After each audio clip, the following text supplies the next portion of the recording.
Económico no es solo una cuestión del presupuesto nacional, que es justamente lo que estábamos hablando hace instantes nada más y que vamos a estar abordando en los próximos meses, te diría. Pero la crisis que generó justamente la situación del coronavirus nos está afectando a todos, a lo grande, en lo macro y en lo micro. Y para entender justamente los efectos que tiene en nuestro bolsillo es que recibimos a la economista Florencia Carriquiri. Vamos a hablar de los últimos datos de inflación, sobre justamente los ajustes de salarios y de todo lo que se viene. ¿Cómo anda, Florencia? Bienvenida. ¿Qué tal? Muchas gracias por la invitación. Florencia, bueno, hay una discusión presupuestal, están viendo a ver cómo se van a manejar las cuentas, digamos, del país en el próximo tiempo, en una situación totalmente muy atípica, compleja. Muy compleja. ¿Con qué situación, si tenés que comparar, digamos, esta situación con lo que estaba pasando en el 2015, en el 2010 y demás, ¿dónde estamos parados? Y notoriamente estamos peor parados, por muchas razones. De por sí, la economía en 2010... Ya en 2015 menos, pero veníamos de un ciclo de expansión, de crecimiento económico muy importante a nivel global. Habíamos atravesado una década realmente excepcional en términos de precios de commodities. Teníamos otra holgura, digamos, para enfrentar las necesidades Una pausa, los commodities es lo que nosotros exportamos mayormente, que son los precios de las materias primas, y es lo que primas. Finalmente exportamos. En nuestro país en particular exportamos sobre todo commodities alimenticios, es decir, alimentos. Soja, carne. Pero bueno, en general las materias primas, tanto alimentos como no alimentos, venían de un boom. Hoy la situación es muy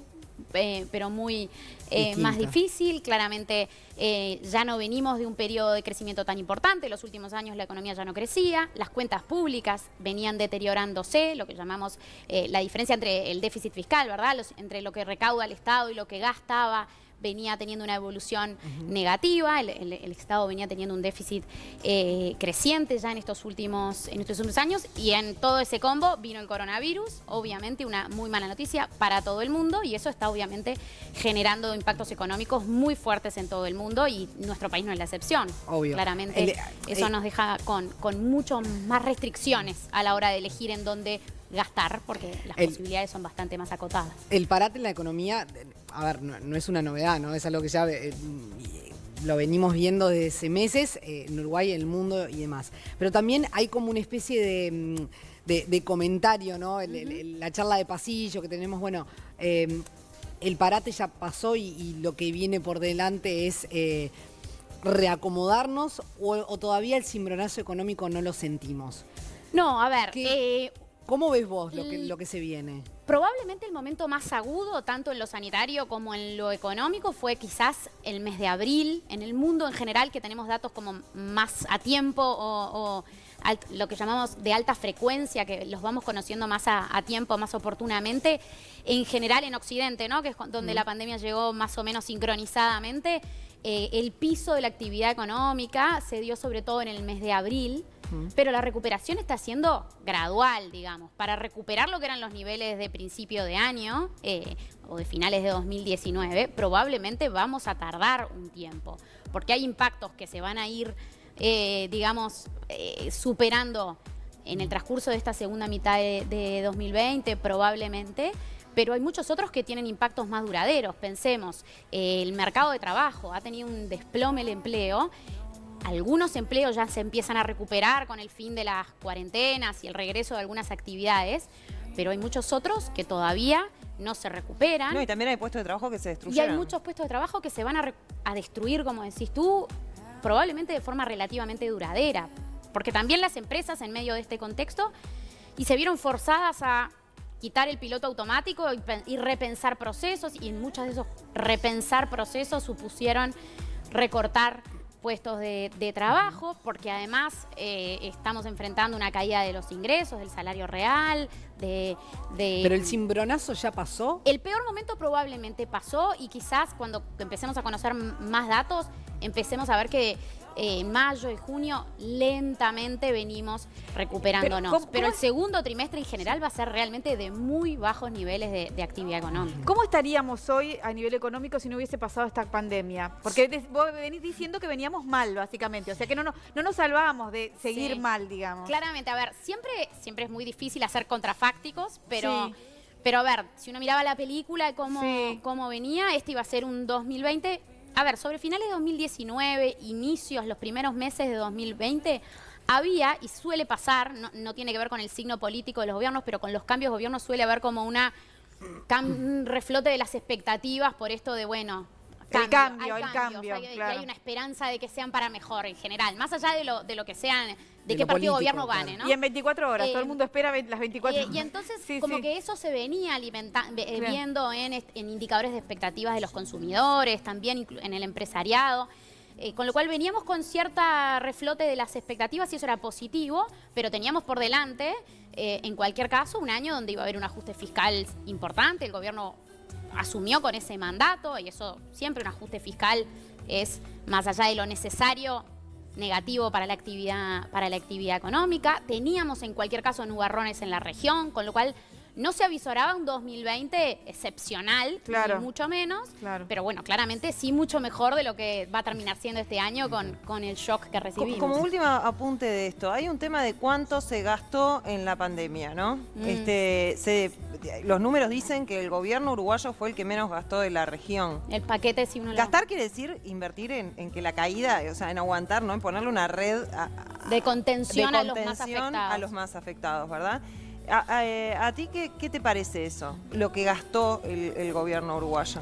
Es siempre muy difícil hacer comparaciones por varias razones. Una que importa es, obviamente, el punto de partida, ¿no? El margen o el espacio que uno tenía para gastar. Muy diferente es la situación quizás de, ni hablar los países desarrollados, pero incluso dentro de nuestra región, Chile tenía una situación fiscal mucho más holgada, con una capacidad entonces de salir justamente, como decís tú, a tirar redes de contención bastante más importantes. Y el otro elemento importante a la hora de comparar es qué nivel de partida hay en las redes de contención social. Uruguay tiene de por sí una estructura de seguridad social bastante sólida, tiene una salud universal, un acceso a la salud universal, Claro. tiene un sistema de educación con falencias de todo tipo, pero que tenía también sus fortalezas, con lo cual eso de por sí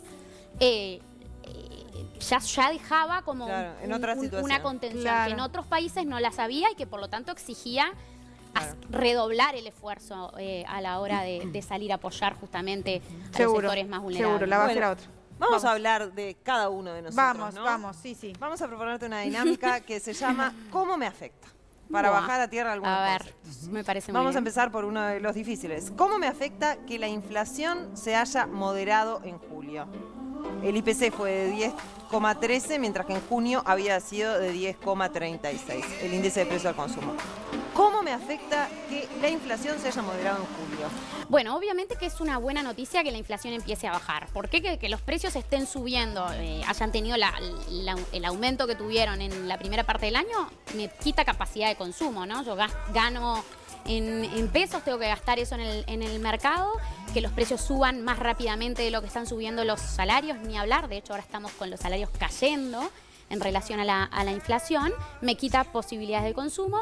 El dato de julio todavía es una baja muy moderada, recién la mencionabas tú, ¿no? De 10,46 a 10,13, pero empieza a señalizar, ya los últimos 2 o 3 registros empiezan a señalizar que la inflación se modera y eso es positivo desde todo punto de vista. El más directo en el que lo vamos a ir viendo es que los bienes que consumimos empiezan a estar subiendo menos, obviamente, de lo que lo venían haciendo, y nuestra capacidad entonces de comprarlo con nuestros ingresos debería ser de a poquito un poco más mejor.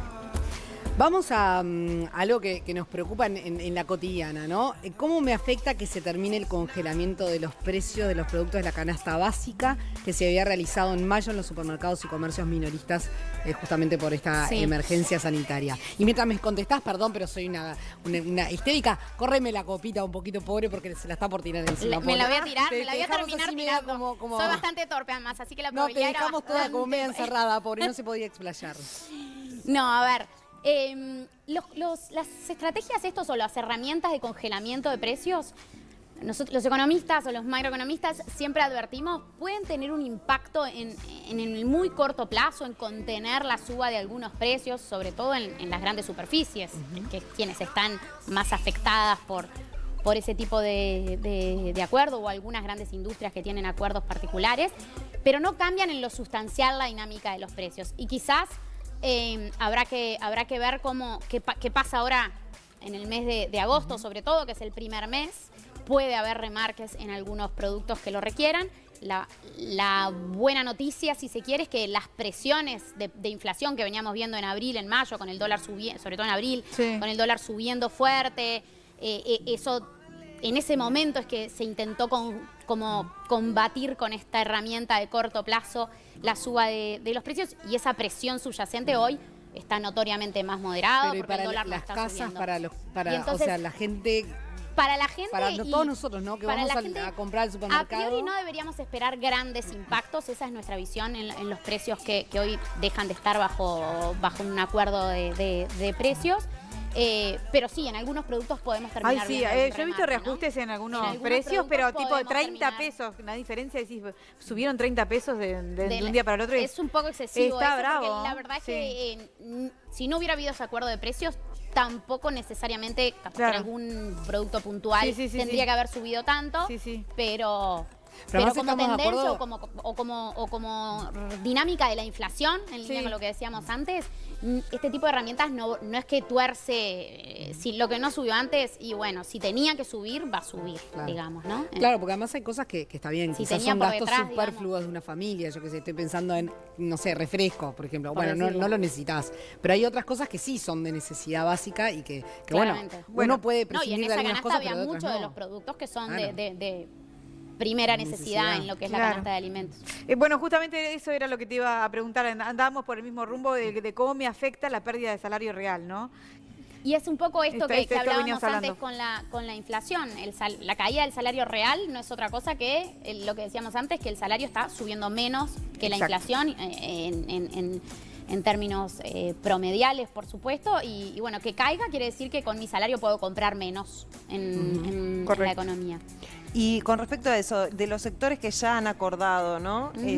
Hay, por ejemplo, la construcción ya acordó, digamos, ya Sí. hizo su plan y fue más largo de lo que se pensaba también, ¿no? A partir del Consejo de Salarios. ¿Cómo ves a los sectores que vienen en el tema del salario real? Porque van a seguir los consejos de salario y va a tener, más allá del acuerdo macro, va a haber que hacer acuerdos concretos. A ver, en general, para el grueso de los salarios de los trabajadores formales de la economía, la negociación puente de estos que se logró cerrar entre sindicatos, empresarios y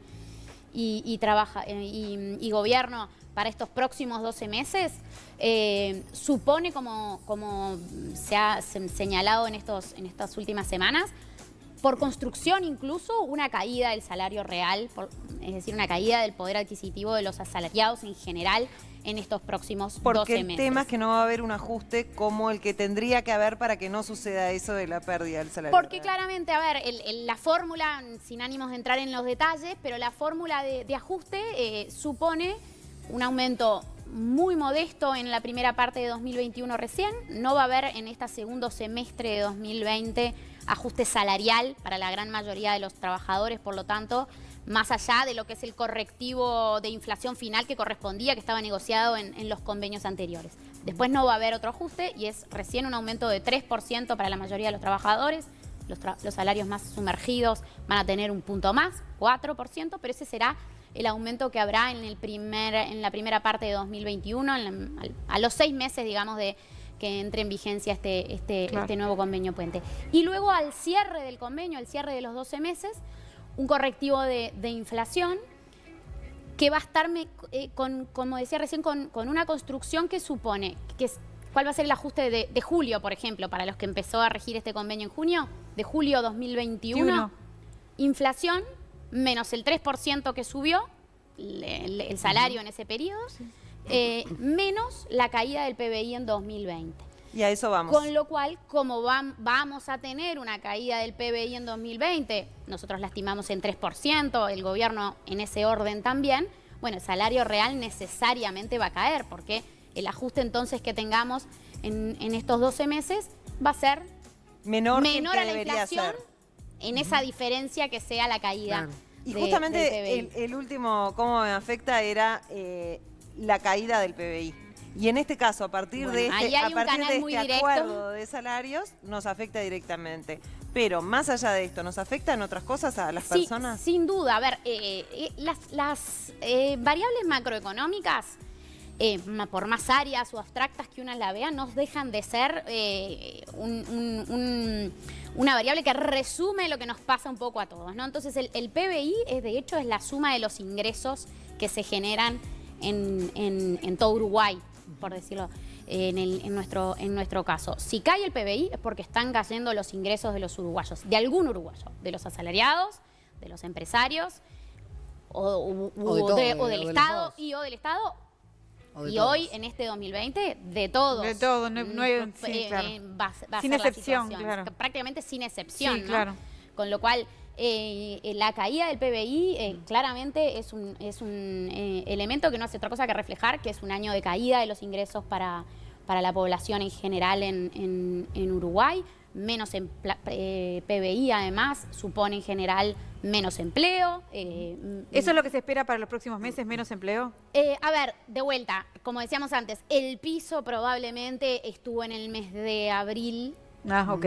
Ojalá, y esa es la apuesta también, es que del gobierno, es que con cierta reactivación de la economía, aunque se alenta, algo de empleo se creen en este segundo semestre de 2020, pero de nuevo no nos parece que recuperemos, por lo menos por el plazo de los próximos 12 o incluso más, lo que eran los niveles de empleo que teníamos pre-COVID, por decirlo así. ¿Hay algún sector, digamos, de la actividad económica que, no digo que se haya visto beneficiado, porque obviamente es una situación, es difícil, pero que quizás esta situación no lo afectó o lo agarra mejor o no lo afectó tanto, o que quizás salga potenciado de alguna manera de esta situación? A ver, a nivel global, obviamente, si uno mira las noticias del mundo, de los mercados financieros, si uno mira las tecnológicas, por ejemplo, sí, son empresas. Por decir un caso de una empresa típica, Zoom, con todas las teleconferencias y demás, se ha valorizado enormemente. Todo lo que es las empresas de venta y compra por Internet, el comercio online en general. Tanta desconfianza teníamos hasta hace un tiempo, hoy no tenés otra. Ha tenido como un impulso muy importante, claramente. ¿Y en Uruguay? Si uno lo mira a Uruguay en particular, a ver, hay algunos sectores que salen un poquitito mejor parados que otros. No necesariamente que salen completamente indemnes, pero si uno piensa farmacias, la industria farmacéutica, por ejemplo, no ha tenido un mal desempeño.